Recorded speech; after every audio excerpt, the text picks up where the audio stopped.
আজকে তোমাদের সঙ্গে পনির দিয়ে দারুণ সুস্বাদু রেসিপি শেয়ার করব, যেটা বাড়িতে থাকা বেশি কিছু মশলা দিয়েই বানিয়ে নিতে পারবে। একটা মজার বিষয় হচ্ছে, এই পনিরের রেসিপিটা যাকে খাইয়েছি সেই বলেছে হোটেল বা রেস্টুরেন্ট থেকে অর্ডার করেছি। বোঝো কি অবস্থা, একদমই বিশ্বাস করতে চাইছে না এটা বাড়িতে বানানো হয়েছে। তো এই দারুণ সুস্বাদু পনিরের রেসিপিটি রান্না করার জন্য আমি এখানে 200 গ্রাম পনির নিয়েছি। আর পনিরগুলোকে ঠিক এইভাবে চিকন করে কেটে নিতে হবে, একটু মোটা রেখে কেটে নেবে, তাহলে রান্না করার পর পনিরগুলো ঠিক এরকম গোটা হয়ে থাকবে। তারপর নিয়ে নিচ্ছি এখানে 5-6টি মতো চেরি টমেটো। তোমাদের কাছে যে টমেটোই থাকবে সেটাই নেবে, একটু বড় করে কেটে নেবে। আমি 2 টুকরো করে যে টমেটোগুলো কেটে নিয়েছি। এখন যেটা দিতে হবে সেটা হচ্ছে ক্যাপসিকাম, আর এই রেসিপিতে ক্যাপসিকামের পরিমাণটা একটু বেশি লাগবে। তো এখানে ক্যাপসিকামটাও ঠিক পনিরের মতো করে কেটে নিয়েছি, মানে একটু বড় বড় টুকরো করে কেটে নিতে হবে। এখন চুলোর ওপর একটা ফ্রাইং প্যান নিয়ে তাতে দিয়ে দিচ্ছি 2 টেবিল চামচ তেল। এখানে রিফাইন তেল ব্যবহার করেছি, তাতে সামান্য পরিমাণে নুন দিয়ে ভালো করে ছড়িয়ে দিচ্ছি, তাতে করে পনিরগুলো কড়াই বা ফ্রাইং প্যানের নিচে আটকে যাবে না। এখন কেটে রাখা টমেটো, ক্যাপসিকাম, পনির একসঙ্গে ভেজে নিতে হবে একদম হাই ফ্লেমে। 3 থেকে 4 মিনিট মতো ভেজেছি, এর বেশি কিন্তু ভাজা যাবে না।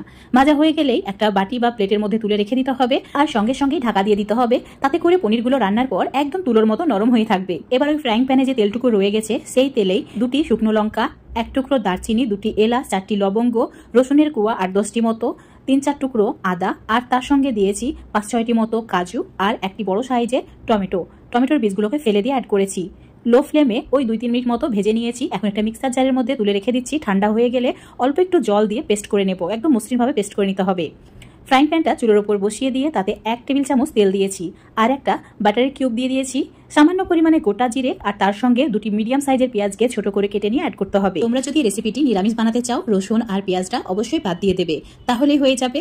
পেঁয়াজের কালারটা গোল্ডেন হওয়া পর্যন্ত ভেজে নিয়েছি। তারপর এর মধ্যে দিয়ে দিচ্ছি 1 চামচ হলুদ গুঁড়ো, 1 চামচের একটু কম জিরের গুঁড়ো, 1 চামচ মতো ধনের গুঁড়ো, 1 চামচ লাল লঙ্কার গুঁড়ো, ঝাল লাল লঙ্কার গুঁড়োটা অ্যাড করেছি, তার সঙ্গে স্বাদ মতো নুন। এখন লো ফ্লেমে মশলাটা ভালো করে একটু কষিয়ে নেব। 1 মিনিট মতো কষিয়ে নিয়েছি। তারপর বেটে রাখা মশলাটা এর মধ্যে দিয়ে দিচ্ছি। মিক্সার জারটা ধুয়ে সামান্য পরিমাণে জল দিয়ে দিতে হবে, তাতে করে মশলাটা ফ্রাইং প্যানের নিচে আটকে যাবে না। আর লো ফ্লেমে মশলাটা একদম ভালোভাবে কষিয়ে নিতে হবে।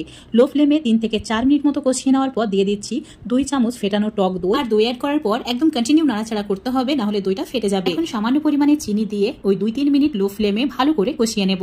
দেখতেই পাচ্ছ একদম ভালোভাবে তেল ছাড়তে শুরু করেছে। তো হাফ কাপ মতো জল অ্যাড করে দিচ্ছি। এর চেয়ে বেশি জল অ্যাড করার প্রয়োজন নেই, কারণ এই রেসিপিতে গ্রেভির পরিমাণ একদমই কম থাকবে। এখন ভেজে রাখা ক্যাপসিকাম, টমেটো, পনির অ্যাড করে দিয়েছি।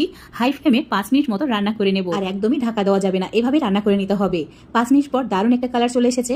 তো চুলোর ফ্লেমটা একদম কমিয়ে দিয়ে সামান্য পরিমাণে গরম মশলার গুঁড়ো ছড়িয়ে দেবো। আর তোমাদের কাছে যদি দুধের মালাই বা ফ্রেশ ক্রিম থাকে সেটাও অ্যাড করতে পারো। গরম মশলা ভালো করে মিশিয়ে নেওয়ার পর এখন এর মধ্যে দিয়ে দিতে হবে বেশ কয়েকটি কাঁচা লঙ্কা, মানে এখানে জাস্ট ফ্লেভারের জন্য অ্যাড করেছি, আর কাঁচা লঙ্কাগুলোকে ছিঁড়ে দিই, এইভাবে গোটাই রেখেছি।